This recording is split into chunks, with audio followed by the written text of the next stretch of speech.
Hola, soy el profesor Sergio Luis Baraza Castillo. El día de hoy tendremos un video referente al tema de los principios lógicos. Cuando hablamos de principios lógicos, nos referimos a un conjunto de reglas bajo las cuales la lógica se apoya para determinar ciertos razonamientos o ciertas formas de cómo se percibe la realidad. Cada ciencia tiene un conjunto de reglas o normas bajo las cuales se rige. Bueno, los principios lógicos vendrían siendo un conjunto de esas reglas o normas bajo las cuales la lógica se apoya para percibir o identificar lo que es la realidad. Los principios lógicos son 4: identidad, no contradicción, tercero excluido y razón suficiente. El primer principio es el principio de identidad. En el mundo material las cosas permanecen en un continuo cambio, pero para el pensamiento no cambian, permanecen idénticas a sí mismas. En la unidad del ser, el ser y el pensar se identifican, pero desde el punto de vista ontológico el principio de identidad se expresa así: todo objeto es igual a sí mismo. Si simboliza A, es igual a A. ¿Sí? Un ejemplo aquí para entender el principio de identidad, cómo percibe la mente o la realidad, el ser humano. Por ejemplo, cuando una persona nace, vamos a suponer se llama Pedro, tiene 3 años, se llama Pedro, conforme va desarrollándose tiene 10 años, sigue en esencia siendo la misma persona Pedro. Crece, se hace una persona adulta y esa persona, aunque cambia físicamente, cambia su manera de pensar y sus creencias, en esencia sigue siendo la misma persona, no cambia. A eso se refiere el principio de identidad. Otro ejemplo sería, por ejemplo, una silla. Una silla, normalmente las sillas tienen 4 patas. Vamos a suponer que por algún motivo la silla se le quita una de las patas. Esa silla obviamente ya no funciona, ya no sirve. Sin embargo, desde el punto de vista del principio de identidad, en esencia, ese objeto sigue siendo una silla, aunque no tenga una pata o aunque ya no funcione. Por eso el principio de identidad identifica la esencia de las cosas.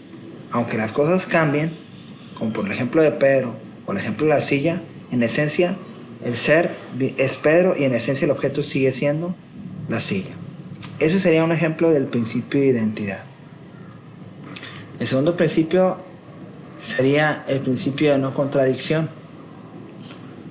Desde el punto de vista ontológico, el ser es y no puede a la vez no ser. Este principio afirma que es imposible que algo sea y no sea al mismo tiempo. Se simboliza es imposible que A sea B o no B.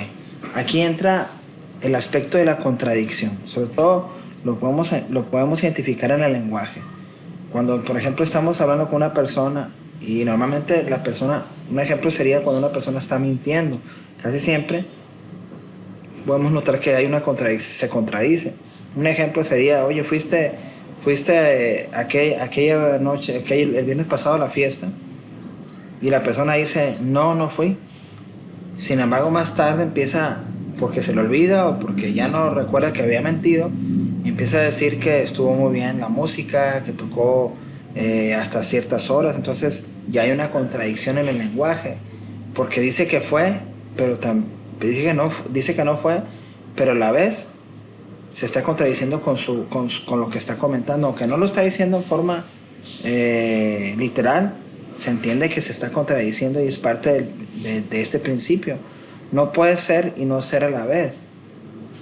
No puede ser algo y no ser.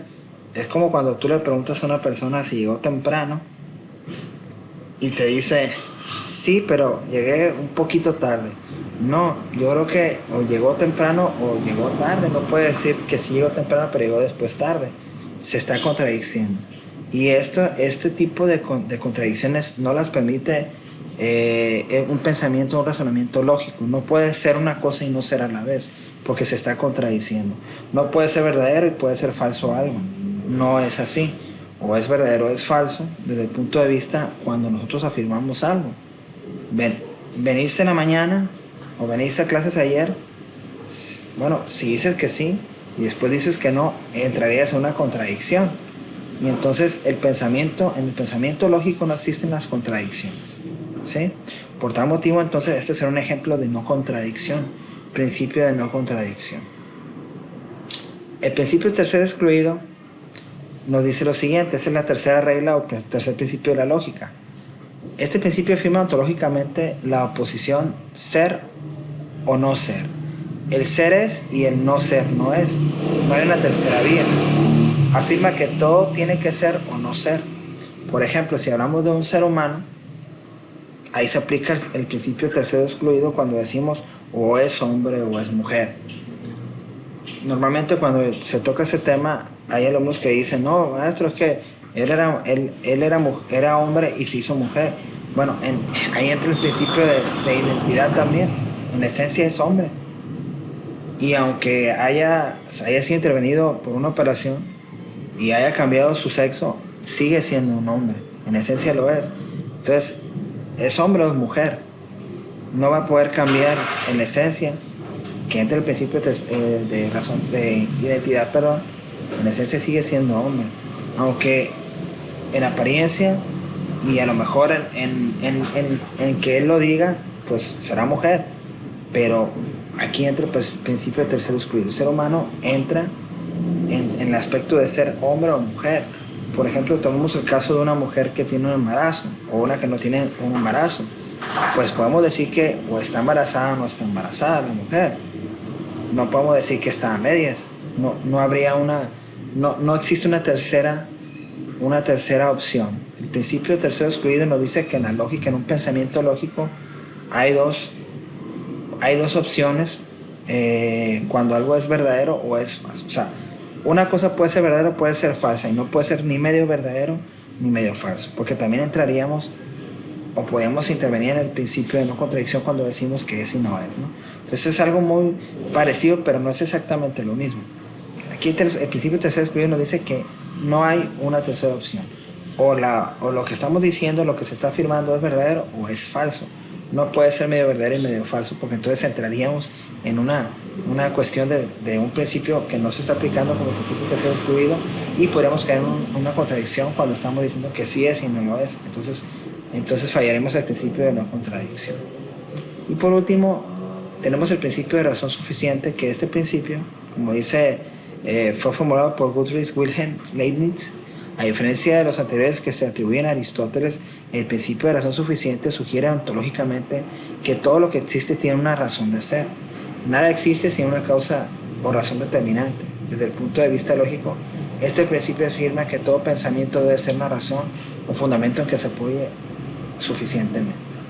Es decir, para explicarlo de manera muy general y muy fácil, todo en esta realidad en la que nosotros vivimos tiene una explicación, aunque no tenemos explicación de todo, pero existe. Lo que pasa es que no se ha encontrado, ¿sí? Antes, por ejemplo, cuando llovía, pues se le atribuía al dios de la lluvia, Tlaloc, que ocurría la lluvia. Hoy, después de muchos años, de cientos de años, se logró entender cuál es el proceso de la lluvia, o sea, el ciclo del agua. Entonces, a través del ciclo del agua se entiende que hay una vaporización del agua, sube al cielo, llueve y es un proceso, un ciclo que se va repitiendo. Entonces no interviene ningún dios de la lluvia.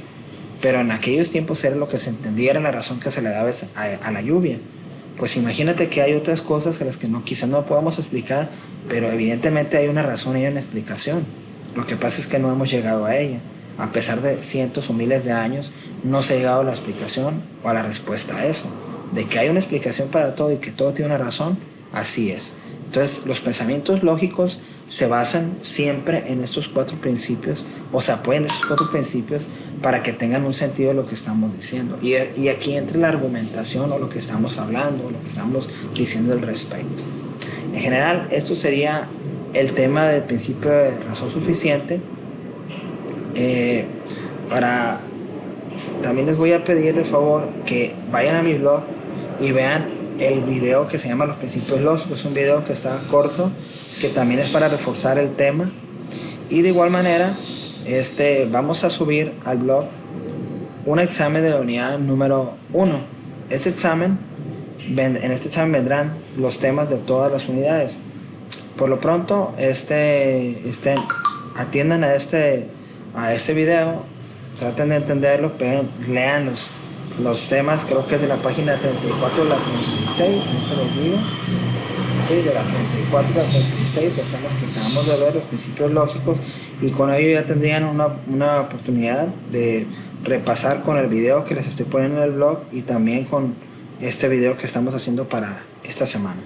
Como les digo, se va a publicar un examen, el cual se llama examen número 1, unidad 1, o examen unidad 1 de lógica 1. Se va a publicar y ese examen vendrán los temas de todo esto que hemos visto durante esta primera unidad. Pues eso sería todo, estén pendientes, muchas gracias y hasta pronto.